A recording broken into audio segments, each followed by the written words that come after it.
cat? Nope, it's a child. Rewrite of Cat Child by Anime Hair Colors on AO3. Read by Lily6645. This fic includes graphic depictions of violence, child abuse, animal abuse, and trauma. That is your warnings. Chapter 8, Mini Chapter 3. Summary: just a short conversation from Shinso hanging out with Dekoru again. The next morning, as soon as Aizawa got up for school, he saw his new son, Dekoru, waiting for him anxiously. "All right, what is it, kid?" Aizawa asked. "I just..."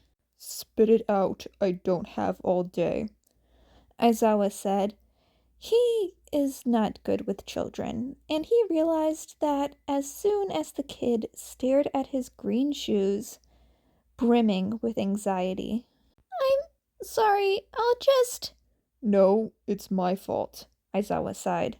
I really need to get better at this. "I care about what you have to say, and I just mean that you don't need to be overly anxious. If you need something, I want to help, all right?" Okay. Yesterday I made a friend after you found out, and I ran away. He was actually the one to tell me I should come here." "Who is he? And does he know about your situation?" "His name is Shinso. He's about my age, at least my age in human terms, about 12, and he's a boy I saved twice. He knows as much about my situation as you do." "All right. Well, you're welcome to have him over, I guess. Also, what do you mean he knows as much as we do? Are there things you aren't telling us, Kit?" "Nothing but, well, as humans put it, trauma?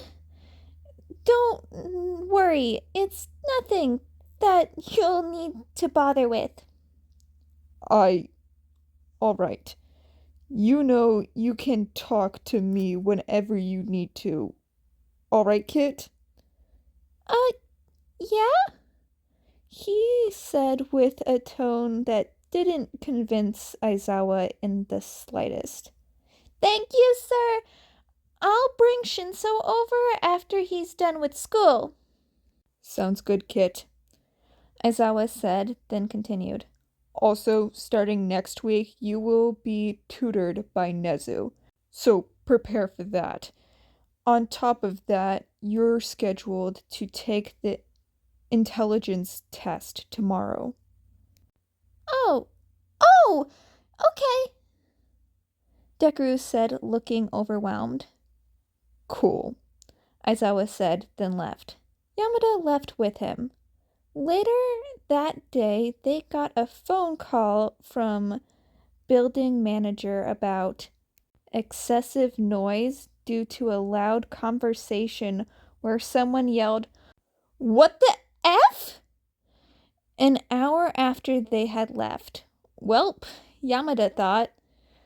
That's probably about as good as can be expected considering Sho has no tact. Ever. His thoughts were mainly fond, but had just a touch of annoyance to them. That is the end of Chapter 8. On to the next chapter. Chapter 8, Shinso and Aizawa. Part 2. Summary: what happens when our kitten decides to commit one last act of vigilantism? After his mental breakdown finished, Dekoru looked at the clock. It was almost time to go find Shinso, so he did some more research online for more cat-related mythology. To pass the time, he found something called Bast from Egyptian mythology. That wasn't super useful, but Wikipedia led him directly to another cat god named Sekhmet. Oh. This will be fun. So he walked down the street searching for Shinso. He found him being beaten up again, though he noted the bully he had traumatized last time wasn't there. Well, Aizawa and Yamada couldn't be charged with neglect if he did one last act of vigilantism, since they got him the earliest appointment possible for taking the citizenship test. So he tried his brand new form, Sekhmet. Shinso stood shocked, not because Deku interfered, but because he turned into a woman with a cat head, and a wave of heat came over the group. Many of his bullies dropped to the ground, covered in blotches and coughing and vomiting, as though instantly overcome with disease. Many coughed fire due to the sheer heat or Deku's fire breath. "Leave!" Deku said, spitting fire with each word. "Never hurt this human again! I will protect the one good human here, so leave! Leave and never touch him again!" They left quickly. As soon as they were gone, Deku was back in kitten form. Shinso took a breath, because that never got less scary. Then he noticed Deku wasn't moving. He ran over to his friend. "Deku, are you okay?"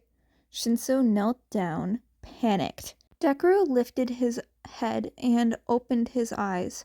Just barely. He was clearly exhausted. Shinso scooped him up, holding him close. His friend let out a pitiful meow. Shinso frowned. "What happened? Why are you exhausted? Are you sick?" Shinso was panicked and didn't know what was going on. Deku meowed and shook his head. Look, I know you want me to know your cat self or whatever, but I need to know what's going on. Can't you just transform? Please?" Shinso begged. Deku shook his head again and squirmed a bit, trying to get down. So Shinso set him down. Confused, Deku walked over to some nearby mud and dipped his paw in it. Unsteady, he started writing. Quirkexha.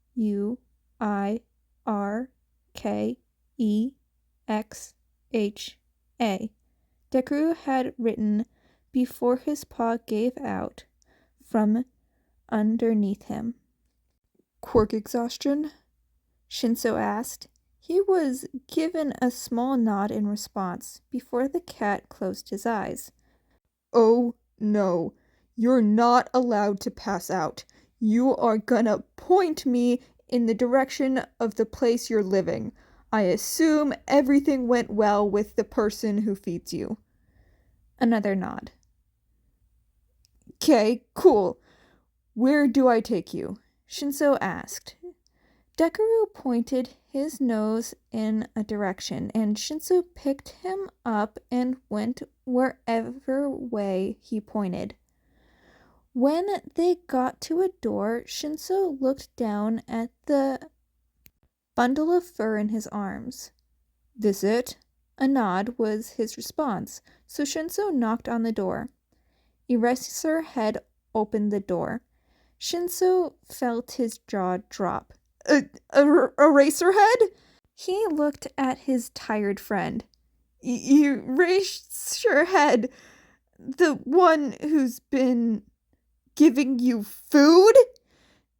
The man in question chuckled, then looked questioningly at Deku in his cat form.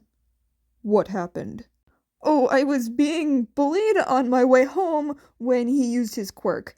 It was really terrifying, actually. I mean, I don't have a problem with it, but anyways, apparently he did too much and is suffering from quirk exhaustion. So, yeah, Shinso said awkwardly. What exactly is his quirk? Do you know? I was under the impression his quirk was simply that he could become anthropomorphic. However, considering has never he has never experienced quirk exhaustion before, I assume there's more to it. Yeah, I don't know that he would want me to tell you though. Shinso looked down at the adorable sleeping cat in his arms. You know, I literally just got my boss to hack the government yesterday, so I could adopt him in half an hour, rather than months or years. I think I'm entitled to know my son's quirk, Aizawa said to the stunned purple haired teen. Uh, okay, Shinso said, trying to ignore the hacked the government part. Well, he said it was the ability to turn into pre quirk era mythical creatures so long as they're related to cats, but I could be wrong. That's just what he told me. Ah, I see. Well, you can come in if you want while the kid recovers. Then you two can hang out. Or whatever. I'm gonna have a nap. Yeah, okay. Sounds good. Aizawa hadn't meant to be so short with the kid, but he had been up all night the day before, planning the curriculum for the next school year. Not that he was gonna use it. So when he woke up from his nap, he was feeling a lot more ready for social interaction. When he got downstairs, the purple haired kid, Shinso, his memory slipped, was pointing a laser pointer at the ground and Deku was chasing it. What? Shinso saw him and flushed bright red from embarrassment. I was bored? He said. Aizawa snorted. Has the kid recovered enough to use his quirk yet? The man asked. Shinso shrugged. Don't know, He said, turning off the laser pointer. Deku, can you turn back yet?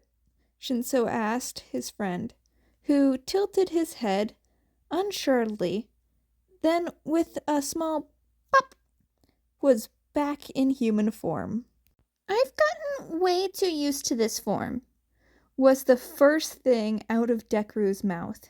It was actually uncomfortable to be stuck as a cat. The effects of quirk exhaustion made him feel as though an important part of him was missing. He didn't know how he felt about that, since he'd always viewed his power as a curse. At best, a curse that had its advantages, like some anime where the protagonist has some horrible destructive power but tries to use it for good. Totally not something he'd unpredictably read from the library. No, sir. But it was a curse all the same. So why did being without it make him feel so frustrated when it was the cause of all of his suffering, as well as the suffering of 5 other people dear to him, plus one acquaintance? He supposed, since he did feel bad for her as well. Shinso seemed to notice the look on his face. Hey, that's a good thing. I mean, you can't talk to me in your cat form, and, well, you'll be my best friend no matter what. But it still is nice to have the option. The other boy said. Deku gave a small smile. Yeah, I guess it is, he said. Aizawa turned away to hide a smile of his own. He was privately excited to tell his husband that his son had a friend, but he would take that secret to his grave. Notes: Sekhmet was considered the daughter of the sun god Ra, and was among the more important of the goddesses, who acted as the vengeful manifestation of Ra's power, the Eye of Ra. Sekhmet was said to breathe fire, and the hot winds of the desert were linked to her breath. She was also believed to cause plagues, which were called her servants of messengers, although she was also called upon to ward off diseases. Sekhmet's bloodlust was not quelled at the end of battle and led to her destroying almost all of humanity. To stop her, Ra poured out beer dyed with red ochre or hematite so that it resembled blood. Mistaking the beer for blood, she became so drunk that she gave up the slaughter and peacefully returned to Ra. Wikipedia. In case you were wondering about who our favorite cat child became, that is the end of Chapter 9 of Cat? Nope, it's a Child! Rewrite of Cat Child by Anime Hair Colors on AO3. If you like this, please go support the original author. Links in the description below. Hope you have a good day, night, or whatever time zone you're in. Bye, kittens!